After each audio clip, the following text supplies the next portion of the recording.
Bonjour à tous et bienvenue dans cette nouvelle vidéo où nous allons voir ensemble l'incroyable histoire de la malédiction du phare du Rocher des Oiseaux.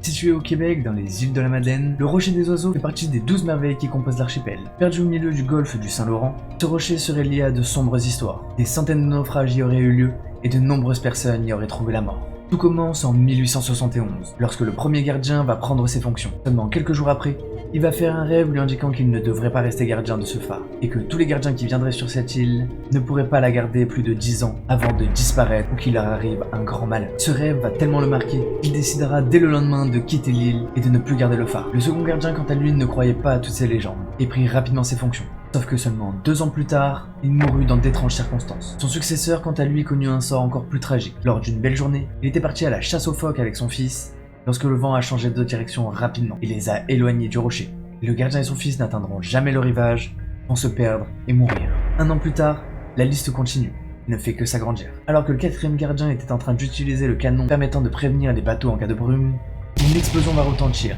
et il mourra sur le coup. L'incroyable malédiction ne s'arrêtera pas là. Et en 1891, le 5e gardien perdra également le bras dans une explosion lorsqu'il était en train de manipuler également ce canon. Et son remplaçant tomba de la falaise seulement quelques années après avoir pris ses fonctions. En 1897, la malédiction reprend, lorsque l'un des nouveaux gardiens était parti en chasse et qu'il avait laissé son fils seul sur l'île. À la tombée de la nuit, lorsqu'il revint sur l'île, il découvrit son fils complètement gelé sur la banquise. Puis ce sera son tour de mourir de froid seulement quelques jours plus tard. Au total, en seulement 20 ans, ce seront déjà plus de 10 gardiens du rocher qui trouveront la mort dans des circonstances très étranges. Et la malédiction continuera également jusqu'en 1912, lorsque le dernier gardien reçut un groupe d'amis sur l'île. À la suite de leur passage sur l'île, l'intégralité du groupe ainsi que le gardien mourut empoisonnés de manière inexplicable et mystérieuse. Et cet empoisonnement marquera sûrement la fin de cette malédiction, car le gouvernement prendra la décision d'automatiser le phare en 1988.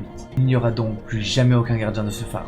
Aujourd'hui, seuls les oiseaux sont maîtres des lieux, et nous n'entendrons plus jamais parler de la malédiction.